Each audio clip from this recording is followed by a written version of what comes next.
Miles de estudiantes están a punto de quedarse sin educación por no acceder al mandato de vacunación contra el COVID-19. Un caos escolar que amenaza con desatar nuevas olas de protestas.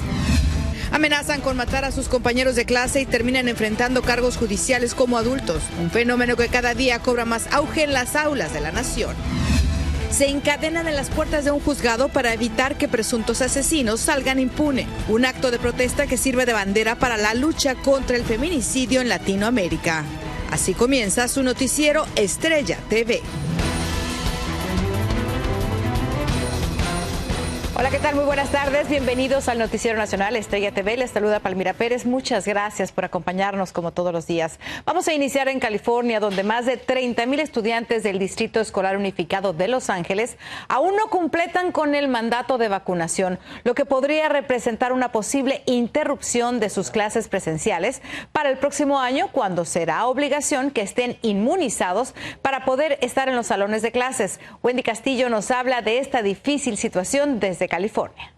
La polémica medida que obliga a todos los estudiantes mayores de 12 años a estar vacunados para el próximo ciclo escolar que inicia el 10 de enero podría dejar fuera de las aulas a unos 34,000 alumnos que aún no se han inoculado del Distrito Escolar Unificado de Los Ángeles, el segundo más grande del país. Deberíamos de hablar con los estudiantes, a nuestros hijos. Algunos de ellos tal vez simplemente no se quieren vacunar para no regresar a la escuela. Y creo que las familias deberían de tener una conversación muy seria con sus hijos para que sepan de que lo que está en juego aquí simplemente no es no ir a clases, sino que es el futuro de la próxima generación, de nuestros hijos, de nuestras familias. Según las mismas autoridades del distrito escolar, es probable que la gran cantidad de estudiantes no podrán cumplir con el plazo de vacunación completa, por lo que deberán ingresar al programa de estudios independientes. Pero eso no sería buena opción, ya que este se ha visto afectado por la escasez de personal. Creemos que les vamos a hacer daño si les ponemos la vacuna, pero también creemos que les vamos a hacer daño si no se las ponemos. Y sobre lo de dejarlos en casa por no tener la vacuna, también es muy controversial porque muchos trabajamos. No se puede culpar a nadie porque los papás son los que cuidan a los niños. Y si no quieren vacunarlos es porque tienen miedo que les pueda pasar algo. El sistema escolar de Los Ángeles es uno de los pocos en la nación con un duro mandato de vacunas tanto para estudiantes como empleados. Sin embargo, la tasa de cumplimientos hasta ahora es casi del 85% para los alumnos, ya que el distrito ha llevado a cabo una intensa campaña de concientización pública con tal de prevenir la propagación del virus. Pero aún así, se siguen registrando casos en los centros de estudios. Una decisión difícil que ha puesto a pensar a los directores de las escuelas en un plan B. Algunos administradores han planteado la opción de las clases en línea. Sin embargo, los docentes dicen que la educación a distancia ha demostrado ser un fracaso, por lo que no están de acuerdo. Mientras tanto, habrá que esperar hasta el próximo año para una decisión final. En Los Ángeles, California, soy Wendy Castillo, Noticiero Estrella TV. Gracias, Wendy, por este reporte. Y mire, seguimos hablando del tema, porque 496 empleados del Distrito Escolar Unificado de Los Ángeles, ahí en California, fueron despedidos esta semana por no cumplir con la orden de vacunarse contra el COVID-19. Los empleados despedidos conforman alrededor del 1% de los 73,000 trabajadores de ese distrito. El despido fue aprobado por la Junta de Educación local. Y una tercera dosis de la vacuna de Pfizer podría neutralizar la variante Omicron del coronavirus. Así lo dio a conocer la gigante farmacéutica en un comunicado de prensa que informa sobre los resultados preliminares de un estudio. Las 2 primeras dosis no serán suficientes, advirtió Pfizer, pero sueros de sangre que se usaron en la investigación en personas que recibieron la segunda o tercera dosis revelan este resultado. Y los republicanos en el Senado proponen bloquear la orden de vacunación obligatoria para el sector privado emitido por el presidente Joe Biden. Se trata de un proyecto del senador Mike Brown que es muy posible que sea aprobado. Biden emitió su mandato para empresas con 100 empleados o más. Los republicanos se disponen a usar el acta de revisión congresional que permite echar abajo cualquier orden de organismos federales con solo un 51% de los votos. Vamos ahora hasta el estado de la Florida. Ahí en la ciudad de Miami han sido detenidos varios jovencitos después de haber hecho amenazas que al final resultaron en bromas de muy mal gusto. Las autoridades están contemplando ya castigos fuertes para quienes cometan este tipo de delitos. Desde Miami, Anthony Belchi nos cuenta. Ya son 4 los estudiantes que han sido arrestados en Miami en los últimos días. Están acusados de realizar amenazas falsas a otros estudiantes del sur de la Florida. Con sus bromas de muy mal gusto, están provocando el pánico entre la comunidad. Puede ser alguien haciendo un chiste, pero puede ser que no. Las autoridades ya están cansadas de este tipo de acciones y aseguran que va a haber tolerancia cero contra este tipo de actitudes que pueden acarrear hasta 15 años de prisión. La violencia en nuestras escuelas sigue aumentando. También es importante educar a nuestros jóvenes y padres de que las amenazas de violencia incluyen declaraciones hechas en cualquier lugar en línea. Hacer amenazas, incluso en broma, puede traer graves consecuencias. En todo el país hay una gran preocupación por la seguridad en las escuelas. El último tiroteo en un centro escolar en Michigan, con un saldo de 4 estudiantes muertos, ha vuelto a poner sobre la mesa la necesidad de implementar nuevos protocolos, especialmente sobre el uso y el porte de armas. Debemos hablar más sobre las armas y enforzar las leyes más para que las armas no vengan a las manos de los muchachos. Y es que muchos padres, ante la falta de medidas, prefieren que los niños se queden en casa. Lo traje y con un dolor en mi pecho y dije yo, no, yo a las 10 lo voy a ir a recoger porque, y le prometí a él, te voy a ir a recoger a los 10 porque lo que está pasando en las escuelas. En 2021 se han registrado 149 incidentes y 32 muertes con armas en las escuelas en Estados Unidos. Por eso muchos insisten en que hay que buscar una solución de inmediato. Desde Miami, Florida, Anthony Belchi, Noticiero Estrella TV.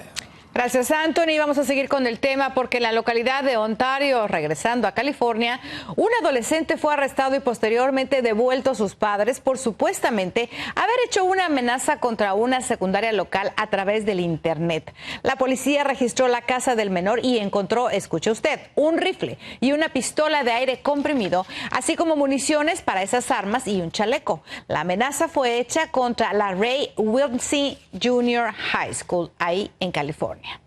Y el director general de Instagram tuvo que comparecer hoy ante un comité del Senado Federal en donde, en medio de denuncias contra esa red social, propiedad de Facebook, los críticos indican que Instagram causó un daño potencial en los jóvenes. En septiembre pasado, varios congresistas acusaron a la dirección de esa empresa de ocultar resultados negativos en los usuarios.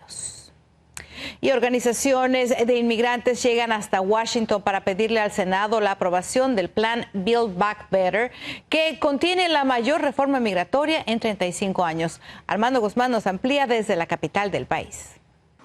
Son las 7 de la mañana en Filadelfia y es hora de contar cuánta gente llegó para el viaje a Washington.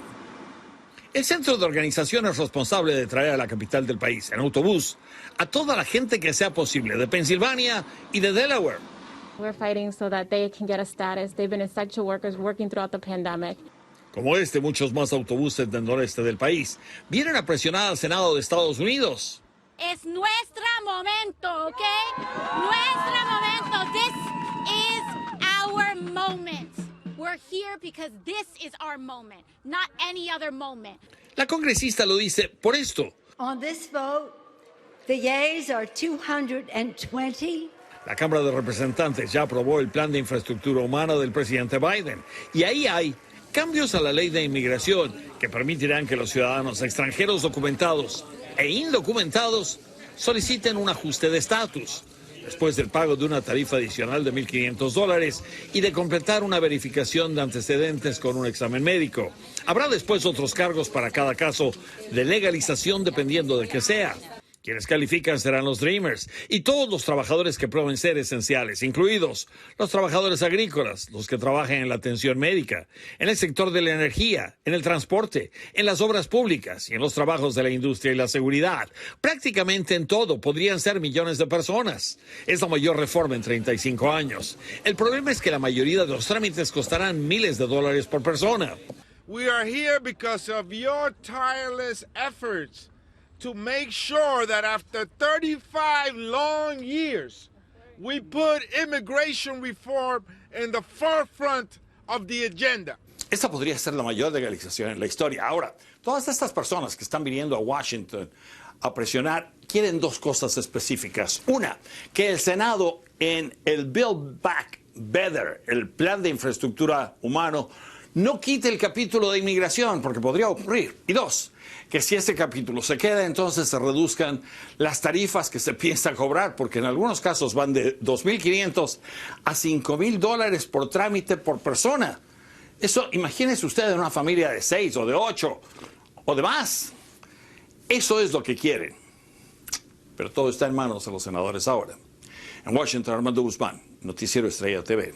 Gracias, Armando, por tu reporte. Y nos vamos de nuevo a California porque ahí el salario mínimo podría aumentar a $18 la hora, esto en el 2025. Esa es la propuesta que ha hecho la activista contra la pobreza Joy Sandberg.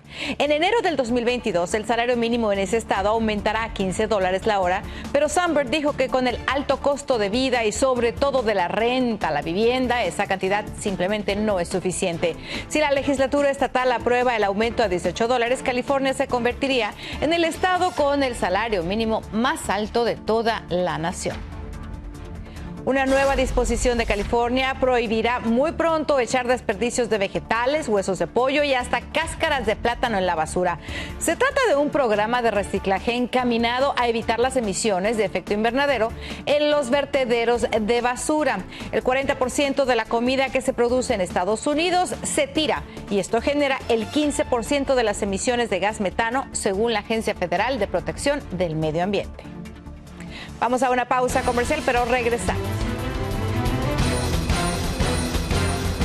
Una luz en el túnel para cientos de mujeres. Una reforma trae justicia para abusadas en el ejército. Y se encadena como protesta frente a un juzgado. Quiere evitar que un violento asesinato quede impune. Queman al diablo frente a miles de espectadores mientras le mandan contundente mensaje al presidente.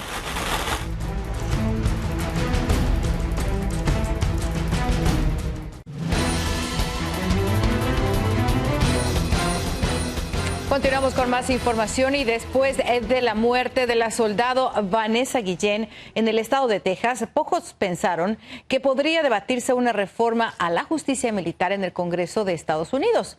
Bueno, pues ya hay un proyecto de ley que toma en cuenta ese punto. Ethel Colato nos tiene el informe completo.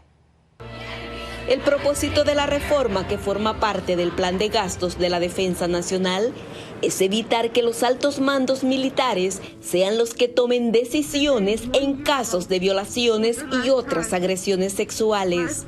Vanessa Guillén fue víctima de esos delitos y su cadáver fue descubierto 2 meses después de haber sido secuestrada de la base militar de Fort Hood.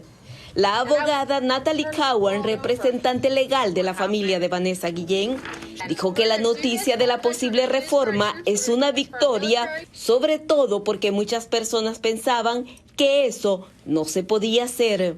La familia de Guillén había pedido que estos casos fueran investigados por profesionales independientes del mando militar y así lo comprende la sugerida reforma. Pero no todos creen que es momento de cantar victoria. La senadora Christine Gillibrand, una de las promotoras más importantes de la reforma a la justicia militar, dijo que el lenguaje del proyecto había sido destripado por líderes del Congreso para complacer los intereses militares de los conservadores. En la misma se establece también que el acoso sexual es un crimen dentro del Código Uniforme de la Justicia Militar. El proyecto de defensa, que cubre el año 2022, comprende la gigantesca suma de $778 mil millones y ya fue aprobado por la Cámara de Representantes en las últimas horas. Ethel Colato, Noticiero Estrella TV. Y mire, por otro lado, un sorpresivo tiroteo dejó a una persona herida en un centro comercial de Texas y la policía de la localidad de Killen está buscando al gatillero. El herido recibió varios impactos de bala y fue trasladado en helicóptero a un hospital. Una cámara de seguridad grabó todos los balazos mientras clientes y empleados trataban de escapar de los proyectiles, obviamente en busca de refugio. Vamos a un corte, pero regresamos. Está dispuesto a todo para que presuntos asesinos paguen por un feminicidio. Tenemos la trágica historia. El diablo arde a manos del pueblo. Un presidente pudiera correr la misma suerte.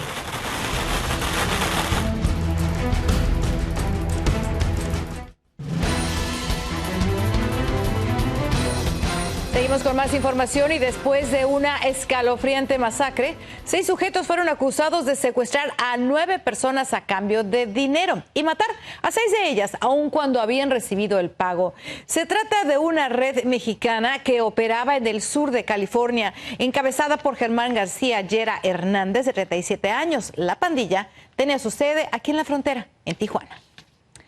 Invadido por la desesperación y por la impotencia, un hombre se encadenó en la puerta de un juzgado para exigir justicia después del macabro asesinato de su sobrina. Desde Guatemala, José Flores nos amplía. Y por lo tanto, el juez A tiene que dar... Francisco Chacón tomó la decisión más complicada de su vida luego de que se encadenó en la entrada de un juzgado como medida de protesta, luego de que el juez que lleva el caso del asesinato de su sobrina, Melissa Palacios, reformó los delitos impuestos a los señalados de matar a la joven mujer, por lo que saldrían en libertad antes de lo previsto. Por lo tanto, eso implica que los acusados saldrán el día de mañana a seguir haciendo sus actos criminales como lo han venido haciendo.